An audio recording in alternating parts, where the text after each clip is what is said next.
Ògo ni fún Ọlọ́run lókè ọ̀run. Mo gbàdúrà fún gbogbo ìwọ tó ń wò mí níbikíbi lágbàáyé kí Ọlọ́run kó dìde fún ìrànlọ́wọ́ ẹ̀.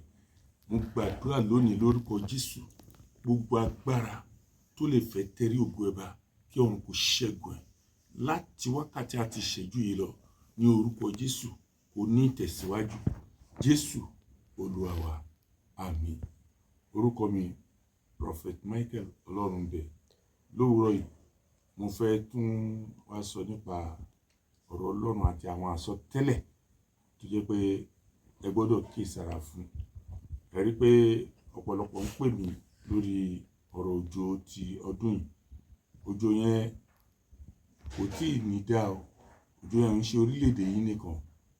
Mo dẹ̀ sọ ti ìlú Èkó wípé kí ẹ máa múra sílẹ̀ àbí kí ẹ wá ọ̀nà tó mi máa gbà. Ẹ jọ̀ọ́ báyìí ní oṣù July ending, kóníkálùkù kó ṣọ́ra, kó tún agbègbè ẹ̀ ṣe, kó má jẹ́ pé jàǹbá omi máa ní agbára.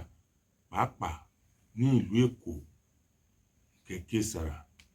Now, ìyẹn kan, ẹ̀yin tí ẹ ní àlá ní àti Kwara tó lálàá pé òkú abọ́ nílé, òkú lọ sí etí odò lọ́fọ̀. Now, à ń sọ̀rọ̀ nípa omi, òkú lọ sí etí odò lọ́fọ̀. Ìyẹn ò mí pé ìyẹn jẹ́ pé nǹkan tuntun kan fẹ́ ṣẹlẹ̀. Wà wá kíyèsára ẹ̀.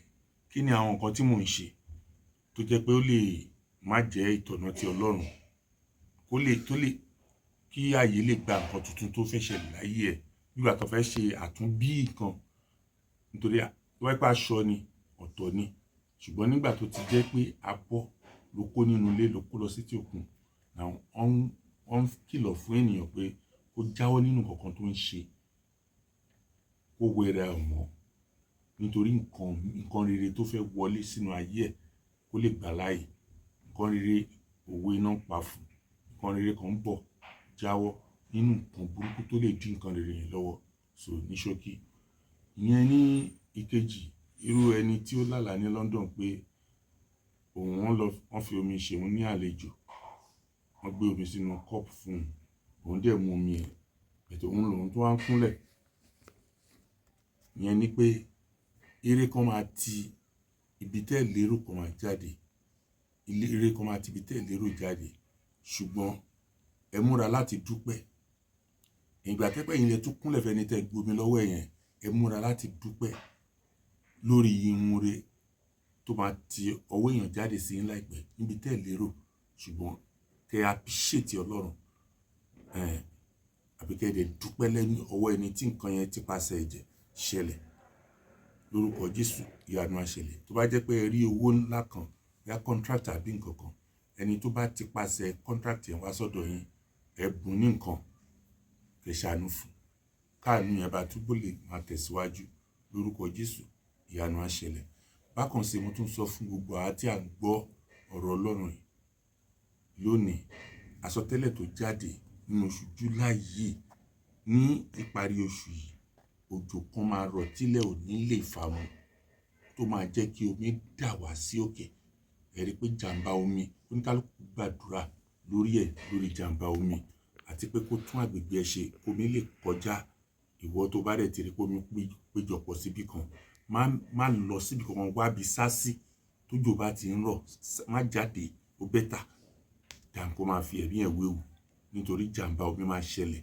Òun ló rọ́pò ogun tó jẹ́ kó ṣẹlẹ̀ pàápàá nílùú Èkó. Omi yẹn kò à ń ṣe níbì kan, ìfún kan ṣe orílẹ̀-èdè yìí nìkan. Ní gbogbo ọ̀pọ̀lọpọ̀ lágbàáyé wọ́n máa sọ̀rọ̀ nípa jàǹbá omi lọ́dún yìí. Lórúkọ Jésù, jàǹbá omi ò ní jà wá. Ní orúkọ Jésù, jàǹbá omi ò ní jà wá. Mo fẹ́ gbàdúrà fún ẹ̀yin ọmọ tó lógo, ẹ̀yin ọmọ ológo. Mo fẹ́ gbàdúrà fún yín.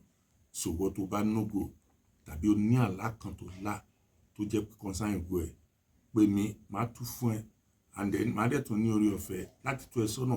Nǹkan tó bá jẹ́ kó ṣe, ó jáwèé ló jẹ́ kó gbà tí ìyanu á fi ṣẹlẹ̀. Màá lè tún sọ nípa ìfún ẹ, nípa tẹ̀mí mọ́. Wàá rí pé ìyanu Ọlọ́run á ṣẹlẹ̀ nínú ayé ẹ̀ bó ti ń gbọ́ ọ̀rọ̀ mi ní orúkọ Jésù Olúwa wa. Àmín. Now nínú ìwé Jeremiah chapter 22 verse 29 bíbélì wípé ìwọlẹ̀ gbọ́ ọ̀rọ̀ Olúwa. Mo fẹ́ sọ ọ̀rọ̀ Ọlọ́run sínú ayé gbogbo ènìyàn ní orúkọ Jésù, kí àánú tó dàpọ̀ mọ́ ìbùkún èyí tí ẹ lérò tó máa ṣẹ́gun èyí tí ẹ lérò tẹ́ fi yin Ọlọ́run lọ́sẹ̀ yìí kó wá yín rí nípa agbára Ọlọ́run, kí àánú kó ṣẹlẹ̀ kẹ́ yin Ọlọ́run. Jésù Olúwa wa, àmín.